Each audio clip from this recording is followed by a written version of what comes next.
theater dying. Every day a little day, every day a little day.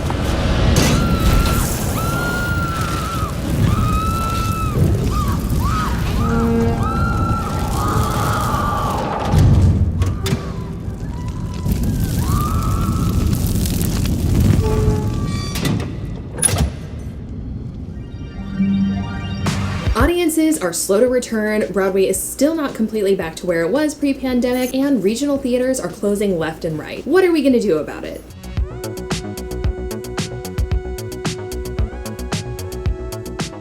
Hi friends, if you're new here, my name is Katharine Quinn. I talk about Broadway lifestyle and financial freedom, and today we are talking about Broadway and the theater industry in general. If you haven't noticed, we're kind of in dire straits. How the heck are we going to get out of it? I have faith in us.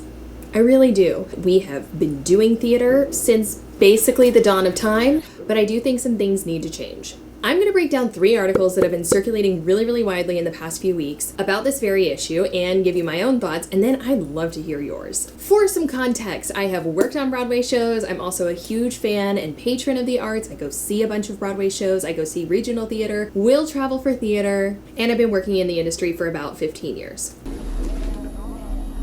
It's been 84 years. Now that we've gotten my credentials out of the way, let's talk about it. The first article that I want to talk about is a Victoria Bailey article that was in the New York Times about Broadway audiences specifically and audiences' reluctance to return to the theater. I'm a huge fan of Tori, as she is affectionately known by peers. I don't actually know Tori Bailey, but we'll refer to her that way for the purposes of this video. I'm a huge fan of the work that she has done with TDF. She was responsible for the iconic red steps that are at the TKTS stand in Times Square. She's done a number of accessibility initiatives, which is a passion near and dear to my heart. And of course, I am an avid user of the TDF tickets for artists. If you don't know about that program, please look it up or leave a comment. I can also leave some information down in my description. I have been a TDF member for years. It's an incredible investment. Join. You will save so much money, particularly if you live in the city or if you go see more than like 3 shows a year. Actually, even if you see 3 shows a year, it'll pay for itself. And it'll be supporting a good theater nonprofit.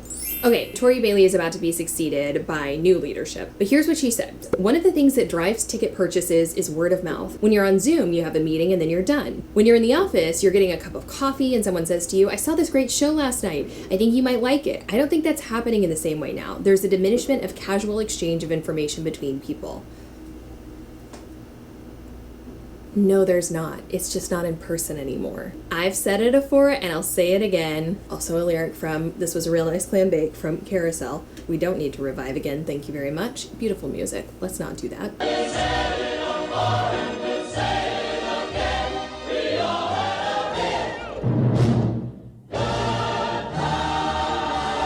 Well, anyway, you don't love me.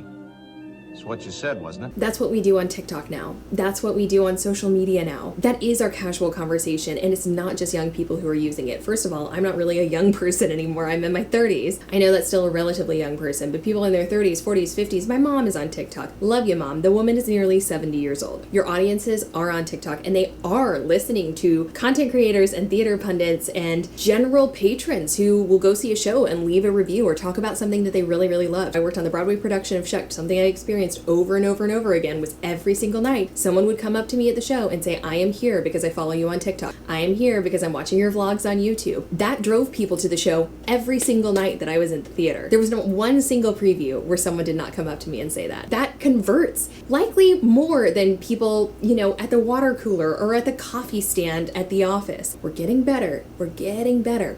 We have still not capitalized on content creation and influencers in the way that we need to. And I know if you are a person of a certain age, that might make you cringe a little. And I'm sorry, but it's going to help your business. It's important. It is the future. And we're sleeping on a giant opportunity. At any rate, Zoom is not where people talk about theater. Social media is. Broadway needs to be actively partnering with and hiring content creators and influencers who have rabid, hungry, large, highly engaged theater communities who desperately want more theater content and want to learn about your shows. The next piece that I want to reference is a piece by Andy Horowitz in CultureBot. He has an incredibly long, incredibly detailed, really well thought out article, and then there's also a too long didn't read version, which is the part that I'm going to reference because it was too long and I didn't read the whole entire thing. But the bullet points are fantastic and I do think that they're worth mentioning. The points are as follows. The world is bleak. Theater needs to be aspirational, sort of in general, particularly right now. We need to be better as humans. I understand. We do not want to be reprimanded. We don't want to be scolded. Yes, you can hold a mirror up to us, absolutely. It just can't be the only theater that we're producing. The world is really, really, really hard and really bleak.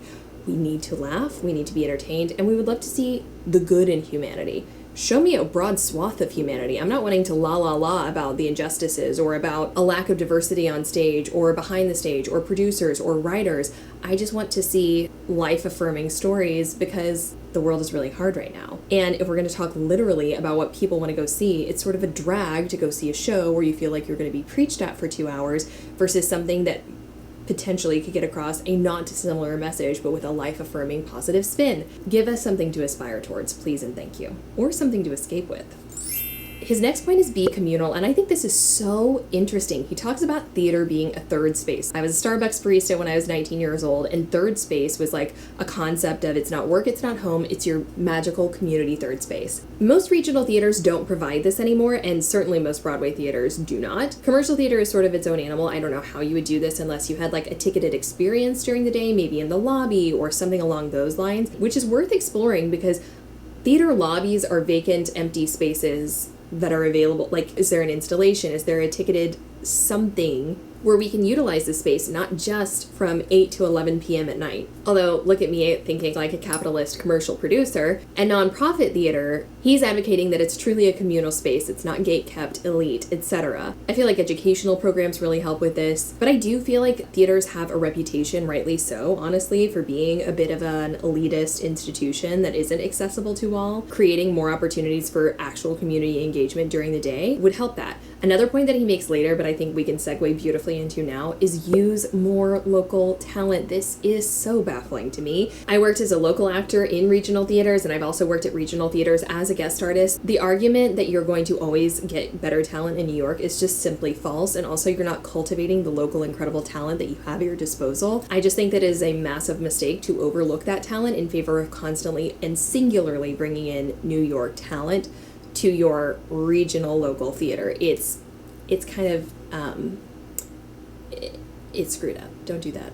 Your audiences will be none the wiser. You'll be benefiting your community. You'll be using and nurturing local talent. It's a win-win-win-win-win, and it's going to be less expensive for you because you aren't going to need to house them. Okay, good talk. This next point of his I find incredibly challenging. It is, be real about money. Theater is not profitable. Nonprofit theater is a money-losing proposition that we must subsidize as a public good. I find this so challenging because we live in America and we live for the green, and I don't think that we're ever going to be able to just like singularly be mission-based. I wish that we could subsidize theater for the public good. It's just not going to happen in this country, unfortunately. I would love to be proven wrong and for some optimistic person to comment below and say, absolutely, Katharine, you're being narrow-minded. Please do. This is one of the points that I'm like, I don't know about that. Think more creatively about artistic leadership and find models that bring more voices and perspectives into programming and new work development. This is true. I got my arts administration master's during the pandemic and we talked all about this. A lot of theaters do seem to be doing this, but I do think, this is clearly like an incredibly challenging time to be an arts administrator, to be a leader in an arts organization. What I am witnessing is a lot of like scarcity mindset and really, really devastatingly lean theater seasons rather than big swings. And like, I get it because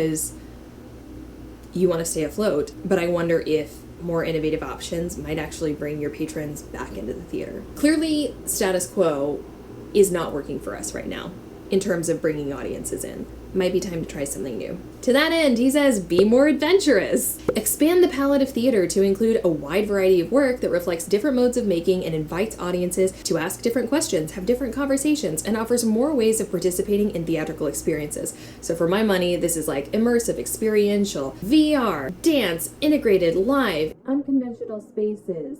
Let's make it less stodgy. Let's make it more accessible, more fun. Do I know how to achieve this? No, but I would love to brainstorm with you. So do you have a fabulous idea? Comment it below. Lastly, he says, be purpose-driven. So this is effectively a dig into your why and the money will follow, which is a little woo-woo manifestation, but also probably true. It feels like a lot of regional theater sort of has like the Disney problem, actually. You know, when Bob Iger, who was like visionary Disney leader, left and Bob Chapek came in and sort of had a Scrooge McDuck mentality of just like cutting jobs and not really worrying about the ethos of the organization. the stock tanked and the board members were mad, and then Chapek got ousted and Bob Iger is back out of retirement. Poor Bob. This is Katharine from the future. Bob Iger is a shithead right now. Remember when I said such nice things about him and I was like, Bob Chapek, Scrooge McDuck, and Bob Iger is the vision. I have Bob, where's Tia? I have Bob Iger's book over here that I got as a Christmas present because I found him to be inspirational. And I just, sir, but he's screwing up so hard right now. So anyway, this is Katharine of the future saying, step it up, Bob. What I said historically about the Iger and the Chapek of it all is true. However, Bob Iger, like, we're currently, if anyone in the future is watching this and strikes have ended, we're in the midst of the SAG WGA strike, and Bob Iger is handling everything super shittily. So, be better. Be best. Right, Feeny? Be best. Anyway, a lot of theaters are Scrooge McDucking right now without Bob Igering, who's now doing both. We can't only be in a scarcity mindset or we really will become dinosaurs. The last article that I want to reference is one from the LA Times, which is effectively that we have broken our theater-going habit, which I think is a really interesting way of thinking about this. And it's true. I mean, we found alternatives. We turned to prestige TV. We went to art installations. We don't want to sit quietly for 3 hours in a dark theater from 8 to 11 p.m. I know I don't. I'm recording this right now, candidly, at 10:54 p.m. and it's night time, y'all. I can't fathom being at a theater in Midtown and then having to get back uptown by the subway, which is probably not running at regular intervals by the time I get out of the theater. No, it sounds dreadful. And how much did I have to pay for those tickets? This little blurb in the LA Times sort of has the vibe of, we've been doing this since ancient Greece. We will continue to do this. Theater as an institution may have evolved, but audiences haven't fundamentally changed since they started gathering at dramatic festivals in ancient Greece. He then sort of launches into a bit of the, we don't want to be lectured, preached at. And I do think that there's a way that we can address the, walk a mile in someone's shoes without feeling like we're beating people over the head. We need to learn, but we also need affirmation, laughter, and joy. Here's my 2 cents. I want joy. I don't want to go to the theater from 8 to 11 at night. Give me a 7 o'clock curtain with a 2-hour or less show, ideally with an intermission, but I can tolerate a 90-minute no intermission situation. I want more experiential and immersive theater. I really, really want to come in and feel like the energy of the space. I'm so excited to see Here Lies Love. I really loved what Cursed Child did with their theater. I really enjoyed Great Comet. I think that more theaters need to follow suit with this. I think for maybe a revival, it's okay to come into a grand old theater and you go to the lobby and then you sit in your tiny uncomfortable seat. But that's the exception, not the rule. Our generation is not interested in just coming, movie theaters have not only, they've got freaking rocking reclining seats where you can order food and drinks to your seats. And in theaters, it's ma'am, you can have a shitty cup of wine that's bad for $20, sit in a tiny, tiny seat, good luck getting to the bathroom, you will be here for 3 hours, and good luck. The value proposition isn't great. So that's the first thing that I think we really need to reckon with. Audiences don't have the tolerance for what they did previously, and we have to invest, and it's going to hurt up front, but it needs to happen. And I don't know if that needs to be theater owners. I don't know if that's producers. I don't know, especially in commercial theater on Broadway, how that needs to happen. If you have any ideas, again, leave a comment. I would love to hear. The other thing that we continue to sleep on is the power of streaming. It is so baffling to me that we have not found a suitable solution for this. I understand the unions. I understand it would be challenging. I understand that you think that audiences wouldn't do it, but I am here to tell you, you are wrong. If you YouTube Broadway slime tutorials, do you want to know how many hundreds of thousands, millions of views of shitty audience slime tutorials? And if you don't know what I'm talking about, you can look them up. I will not be responsible for them going down, okay? The desire is there. Feed those Broadway hungry humans an opportunity to live watch Leah Michele in Funny Girl tonight for $50. They're gonna do it. Your income potential is limitless. Only thwarted by the population of the world. Someone in Australia could watch it. Somebody in Fiji could watch it. Somebody in Oklahoma could watch it.